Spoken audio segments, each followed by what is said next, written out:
कभी भी किसी शख्स की बुराई का बदला बुराई के साथ न दें, वरना आपको महसूस होगा कि मेरा दिल सख्त हो गया है, मैं कुड़न में आ गया हूँ। आप हर वक्त ना भी लोगों के ऐप बयान, लोग इस तरह के हैं, लोग इस तरह के हैं, फलाना ये कहता है, देखो आज इस फलाने ने ये कह दिया, फिर आपकी तबीयत लोगों के हर वक्त ऐप ढूंढेगी, बयान करेगी। और अगर आप बुराई का बदला अच्छाई से देने लग गए, ज़ेन बन गया। बंदे ने बुरा भला कहा तो हज़रत सिद्दीक़ अकबर कहने लगे, अगर तू वाकई सच्चा है ना, जो तू ऐप मेरे बयान कर रहा है वो मेरे अंदर है, बात पे गौर करना। आया कहने लगे, अगर तू वाकई सच्चा है तो फिर अल्लाह मुझे माफ कर दे, और अगर तू झूठा है तो मैं दुआ करता हूँ रब तुझे माफ कर दे।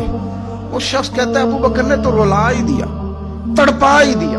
मैं करीब गया, मैंने कहा नहीं हुजूर, मैं झूठा हूँ, दुआ करें रब मुझे ही माफ कर दे। क्या लेना है बदले लेके।